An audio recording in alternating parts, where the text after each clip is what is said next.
Oh, goody. All right, what's going on, everybody? Zombies here again, and today we're back with another Mercenaries video. So we got patch notes today for the upcoming patch that's going to be dropping this coming Tuesday, which is the 30th. Looks like it's the 30th of August. Going to be getting patch 24.2. Generally, the Battlegrounds focused update. There's a bunch of stuff about Battlegrounds. We're not going to cover that. I gave my thoughts recently on the kind of announced changes they're doing to Battlegrounds. You can check that out if you want to see it, but we're not going to be going over it in this video. We got some mercenary stuff though, so let's take a look at it. So general updates: Murky and its portraits can now be obtained through all normal methods. Pretty standard stuff now that Murky is no longer the past Merc. Next major patch gives us him in packs and the portraits, so always usual there. Merc updates, so we knew we were going to be getting some buffs this patch. Now we get to take a look at what those are. So King Crush got a buff. Apex Predator went from attack the lowest health enemy minion, death blow repeat this, to now being attack the lowest health enemy minion, death blow gain 5 HP and repeat this. And on top of that, in addition to the effect change, the ability will now be 5 speeds at all levels. Standard stuff here. They did that with a few other characters recently, so they're just doing it to Crush now. I don't think this is going to help King Crush very much, personally. I think he needs a lot more than 5 additional HP if he can get the death blow, and we basically now have a way better King Crush in Yasharaj, so I don't think this is going to be very impactful, but Crush will take anything he can get, so sure. This next one is actually a suggestion I made a while back, talking about the Holy Comp and how we have a bunch of these characters like Cariel and Cornelius who they have some holy abilities, but their main attack was not holy, and that can be kind of relevant sometimes because there are characters who care about that holy spell school tribe tag on the ability to kind of help the tribe out, and holy was kind of lacking on that, so looks like they are doing this, because I think this is also a launch thing where it wasn't as relevant to have these tags on attacks at launch, or that wasn't really how they were going to do it initially, but then they started doing it more with more recent releases, so this is just them kind of updating these older characters to be more consistent, and this is a good thing for the Holy Comp overall. So yeah, Cariel, Crusader's Blow is now a holy spell school, so that's just her main attack. Small thing, but nice to see. Deathwing, another Deathwing change here, interesting. Claws of Terror, so before attack an enemy if it was damaged this turn, deal 8 damage to them. Now it is attack an enemy if it was damaged this turn, deal 8 damage to it and its neighbors. So they're basically just throwing the item right on into the regular ability.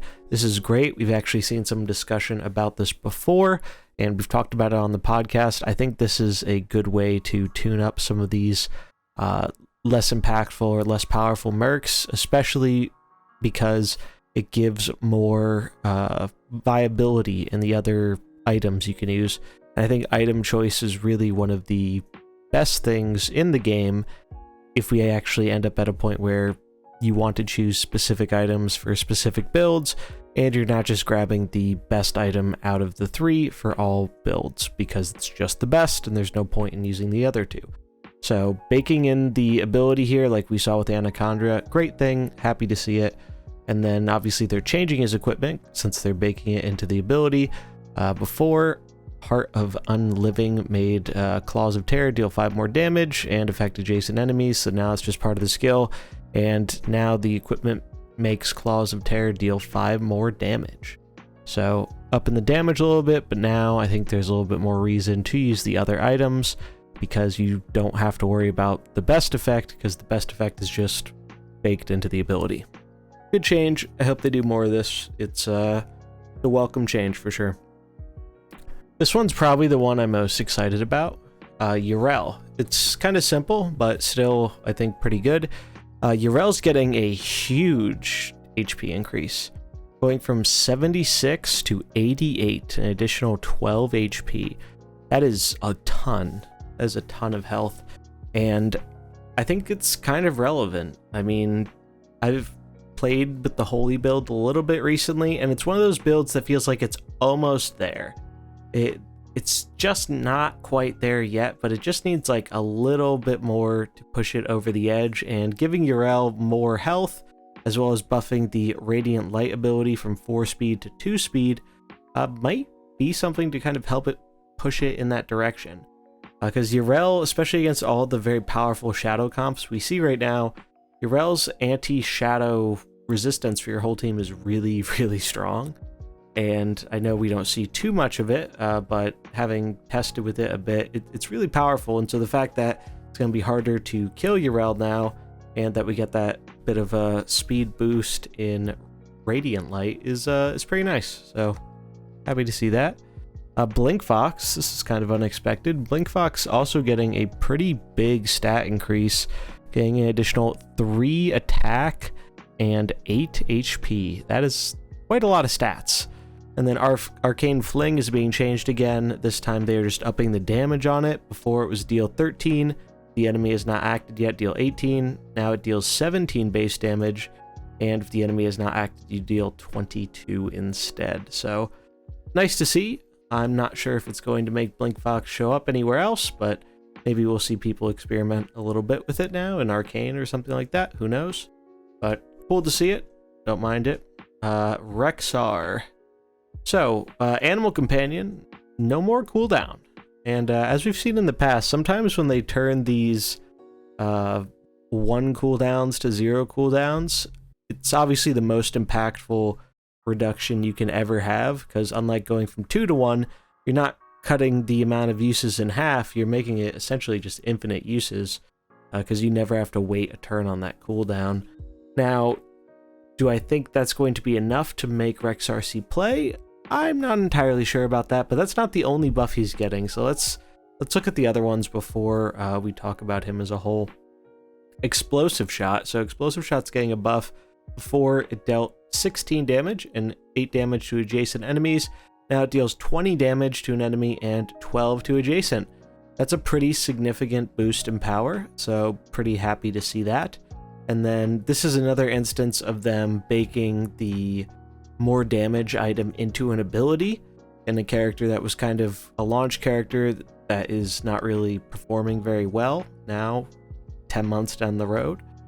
So again, like seeing that, I think that's always a good thing. And they're redesigning the Huntsman Rifle item. So before it was Explosive Shot deals more damage, and now it is passive at the start of each turn, deal 10 damage to all enemies if you've summoned all 3 animal companions this game.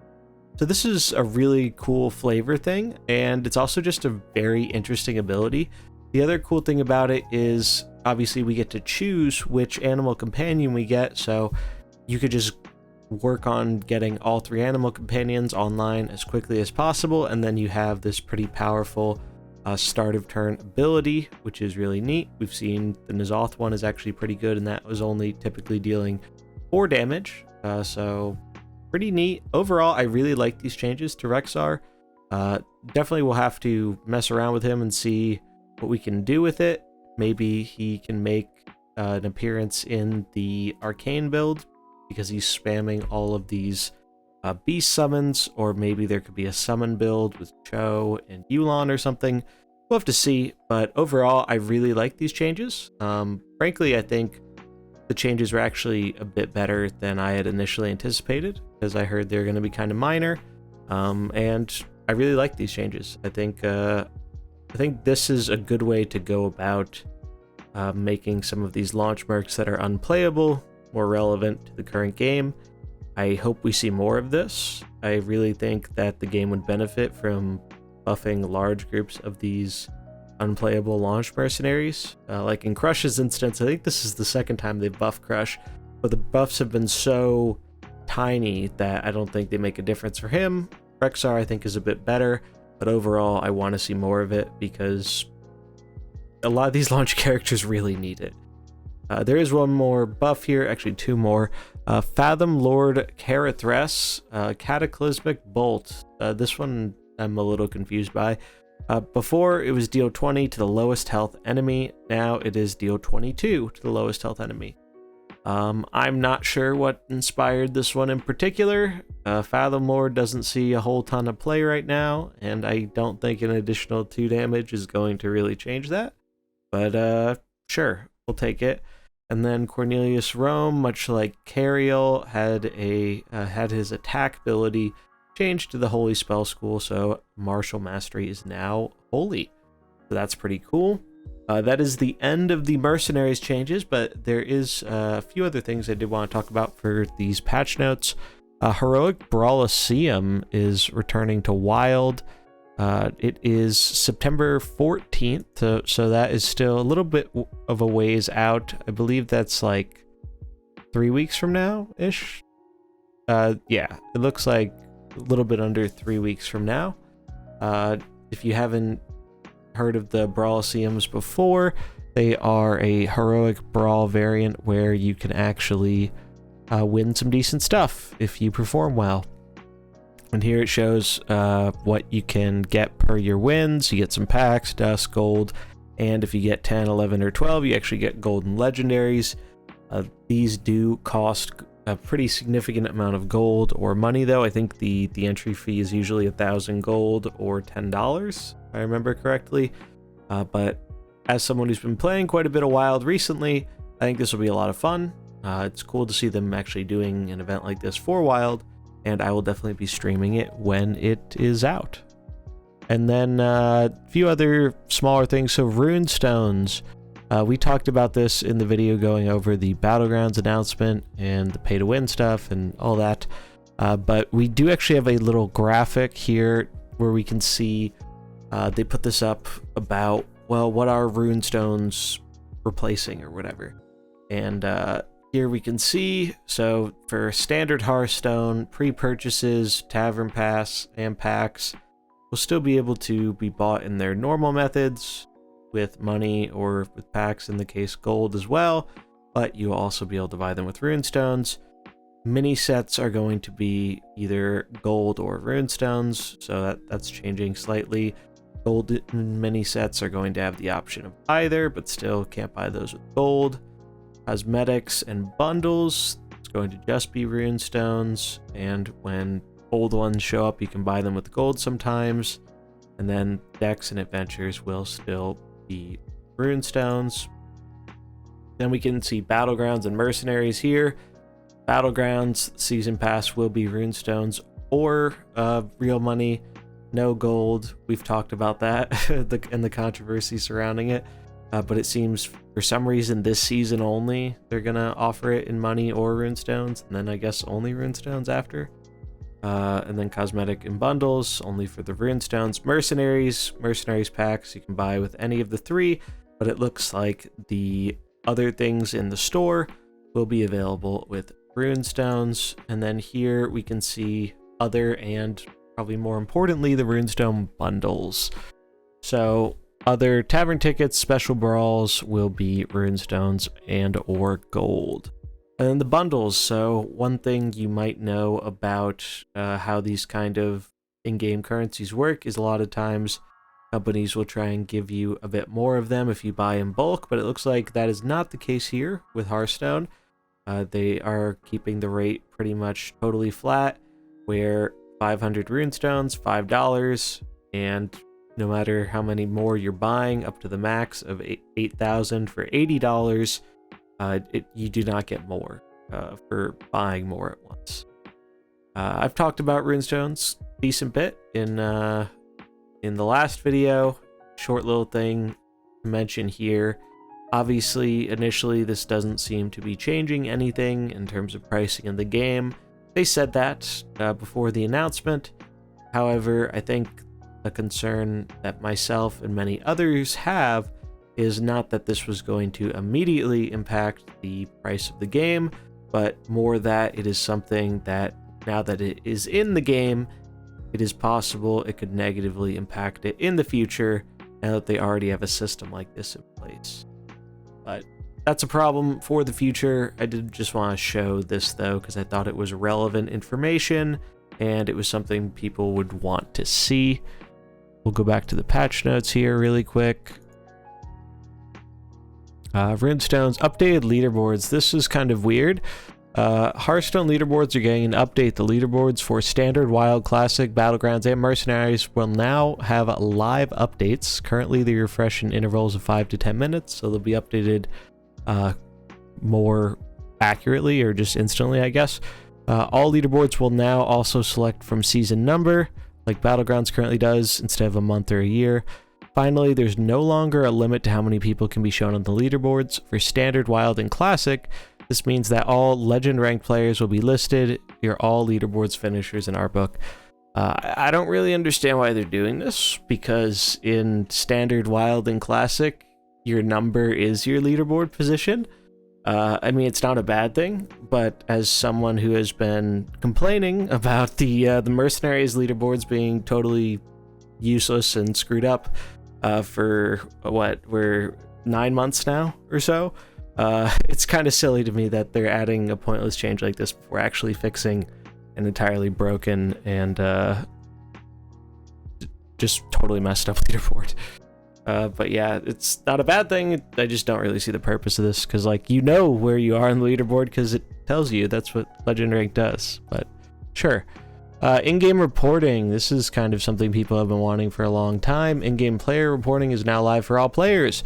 You can now report friends, current opponents, and past opponents from the friends list menu. Grounds for reporting include inappropriate names, inappropriate chats, and inappropriate gameplay. Now we can all work together to make sure the tavern is a safe and inviting place for everybody to play.